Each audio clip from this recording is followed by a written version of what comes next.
First of all, I want to thank you to the organizer of this event, of this gathering, to thank also to Dave Borden, and from here I want to tell him I am sorry for the loss of your father, and from here to thank God for let me be among you. It was very thoughtful, the words of Hugo Cabieses, which were characterized sincerely. I want to talk the way that I know, with my own heart, with my spirit. I am a leader of the coca producers. I am the leader of many peasants. I would like to talk about Peru because probably many of you know Peru as a name, as a country. We, the Peruvians, we know that our region belongs to one of the main valleys of the country, Alto Guayaga, great producers of coca leaf. And this is at the northeast of Lima. In these moments, is not present the General Secretary, Nelson Palomino, because he has had some problems from the valley where he lives. And I want you to understand that our National Confederation of Producers of coca leaves of Peru do not obey to any group of leaders, coca leaders, but to the great majority of the 16 basins that Peru has. I have heard patiently and admiration to each one of the speakers, and I can tell you that I have taken away the cover on my eyes.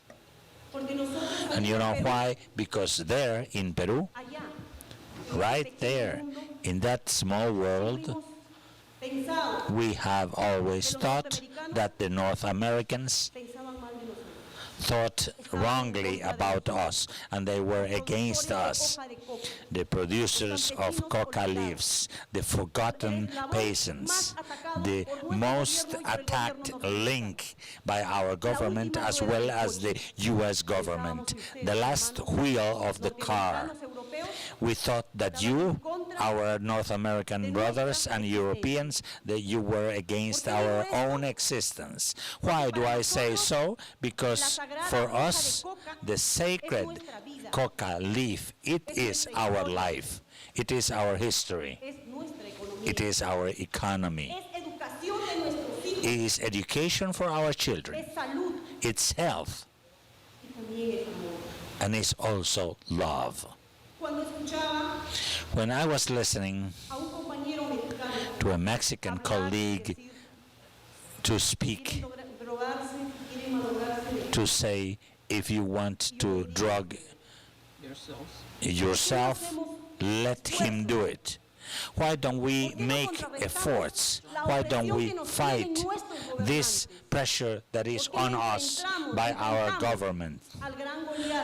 Why we don't struggle the great Goliath, the giant? Because pitifully, the U.S. government thinks that our sacred coca leaf is poison for our health. And I tell you, I think that the coca leaf is food and is health. To take a coca mate is to take a drug. to go high, and truly you do not go high because your spirit is inside you. And as a Mexican fellow says, if you want to get rotten, you are wrong if you're guilty of yourself. But this sacred and blessed coca leaf for us is life, is health, and because of this blessed coca leaf, we're going to be fighting to change the mentality of all of our European and American brothers and say no to the eradication of coca. Coca zero, no. Why not? Because it's the source of our income, source of our patrimony, source of our history, and we should not allow other governments to come in and impose from their powers what they have decided to do. So now I notice that after 20 years of alternative development in Peru, they were not successful into their ideas because in the past they did not want to help the most poor people. Nobody had ever wanted to help the peasant or the indigenous. They only saw the dollars in their hands. And from this podium, I would like to let you know that we have suffered ourselves the blading of the terrorism in our skin. Now, who supported us? Who helped us to face this? Only our sacred coca leaf. There was not one single country that would be giving our peasants, here is this weapon, defend yourself. There was no such a military action that could have been taken in any valleys in all our country, in our Peruvian country. It was our own children, our men, they were our women that really took the weapon and crashing the coca leaf, they were able to find them food for themselves, and that this is how we fight against terrorism. We Peruvians fight against narco traffic. And then we tell this to our North American brothers.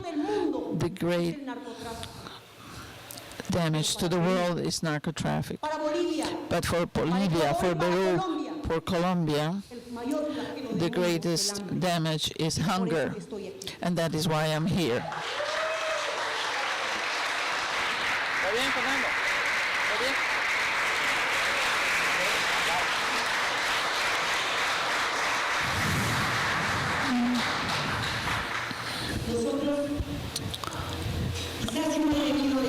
Perhaps I'm not here to let you know, listen, my American brother, this is not drug.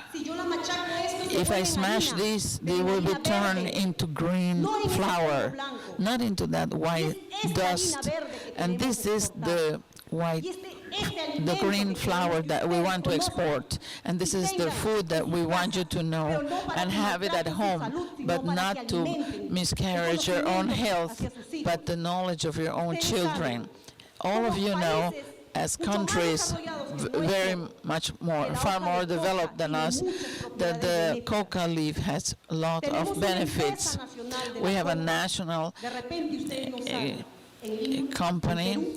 Maybe in Lima we have a company that commercializes the coca leaf to agricultures. I'm going to be very sincere into this. All the production from Peru goes to be processed or to be used. But this deals with narco traffickers, because after 20 years that whoever got into Peru, the alternative development did not meet a result. And why wasn't this? Because we were imposed to plant the products that are not obtained from these crops and from those grounds. Why? Because they had fumigate our grounds, sterilizing them. And now they tell us, now prove, as other people say, the little paper shows the